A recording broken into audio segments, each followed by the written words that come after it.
नमस्कार दोस्तों, श्री मंदिर पर आपका स्वागत है। देवी भगवती के 8वें शक्ति स्वरूप को माता महागौरी के नाम से जाना जाता है।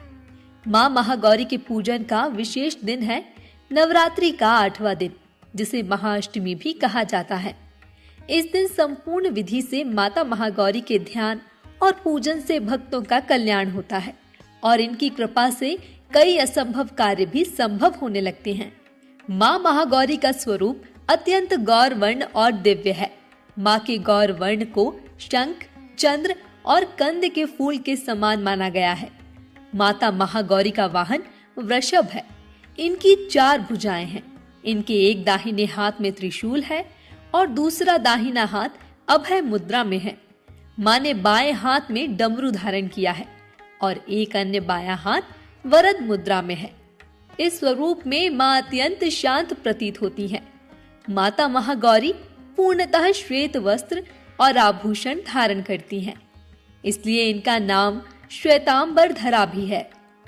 तो अब हम आपको मां महागौरी की उत्पत्ति की कथा सुनाएंगे, लेकिन उससे पहले हम सभी मिलकर मां के फलदायक मंत्र का उच्चारण करते हैं। ओम देवी महागौर्यै नमः। ओम देवी महागौर्यै नमः। ओम देवी महागौर्यै नमः। चलिए अब कथा प्रारंभ करते हैं। पुराणों में वर्णन है कि अपने बाल्यकाल से ही माता पार्वती मन ही मन भगवान शिव को अपना पति मान चुकी थी। शिव शंभु से विवाह करने के लिए मां पार्वती ने कई वर्षों तक कठोर व्रत और तपस्या की, जिससे उनका पूरा शरीर श्याम वर्णी अर्थात काला हो गया था।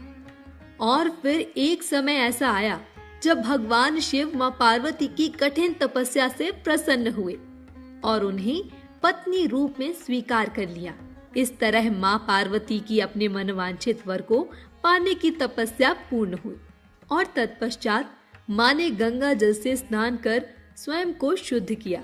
वर्षों तक किए गए कठिन तप और उसके बाद गंगा जल से किए गए स्नान से माता का रूप अत्यंत गौर वर्ण और कांतिमय हो गया।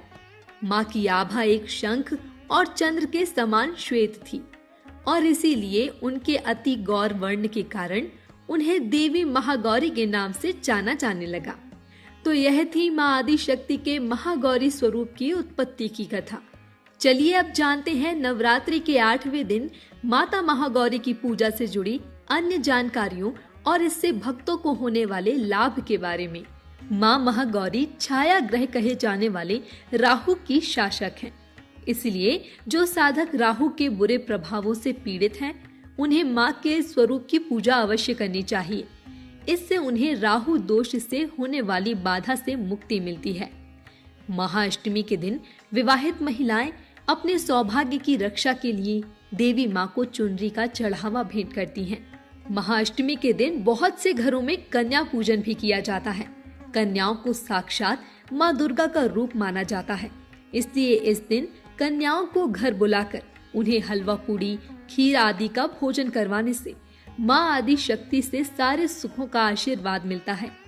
मां महागौरी का ध्यान करने से साधकों में सात्विक विचारों की वृद्धि होती है और उनका चंचल मन एकाग्र होता है। माता की आराधना से उनके भक्तों के कष्टों का नाश होता है और माता की कृपा से वे संपन्न होकर अपना जीवन व्यतीत करते हैं। हम आशा करते हैं कि मां महागौरी की कथा और उनसे जुड़ी अन्य जानकारियां आपको पसंद आई होंगी। चूंकि नवरात्रि पर महाअष्टमी की पूजा को बहुत महत्वपूर्ण माना गया है, इसलिए श्री मंदिर पर आपके लिए उपलब्ध है महाअष्टमी की संपूर्ण पूजा विधि। इसका लाभ अवश्य उठाएं और अपनी नवरात्रि को सफल बनाएं।